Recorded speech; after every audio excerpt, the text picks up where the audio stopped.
This is why everybody needs an occasional day off.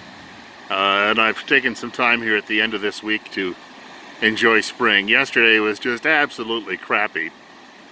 You may have heard it snowed up in the mountains. So if I'd gone up to Sun Valley yesterday on the first day of this, I would have been dealing with about a foot of heavy wet snow. So I am at Ritter Island today. Ritter Island is an island in the middle of the Snake River. Beautiful place for a hike. Just came down through the trail to get to this spot. Lots of butterflies and birds. The only thing I will say I probably will have to bring back the next time, bug spray. Oh my. The place is just thick with little crawling creatures. Wherever you walk you end up with a face full. But anyway, this is really the centerpiece. In fact, this whole region is called Thousand Springs. What you're seeing up there is not bubbling up out of the ground.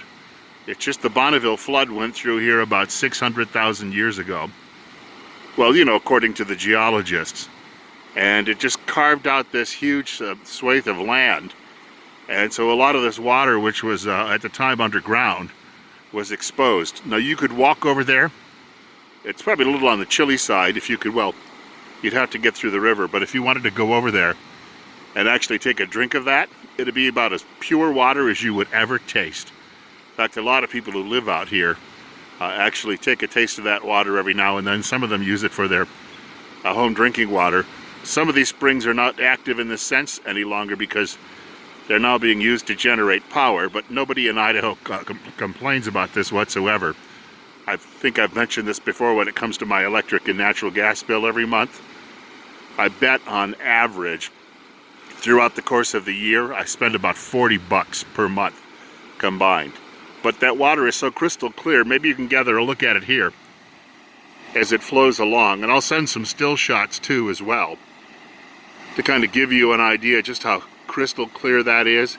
And if you like sturgeon fishing, this is not the spot to do it. This is a little shallow, but if on the other side of the river or the other side of the island, there are some good-sized sturgeon. In fact, there's a place called Box Canyon.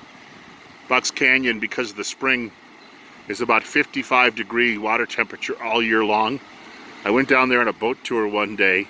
It was 105 degrees in the air, but the spot right down there over the canyon was like being in an air-conditioned room, but on the outside. But the sturgeon that actually are down beneath the canyon there, they're harmless as far as if you were to have an encounter with one. Of course, you can catch them, but you can't keep them. But if you were to have an encounter with one and it was below your boat, they make a noise that sounds like a dog growling. But they're absolutely, timid, friendly creatures otherwise. I'll let you get just a little listen of the sound of the falls here, and then I'll bring this video to an end.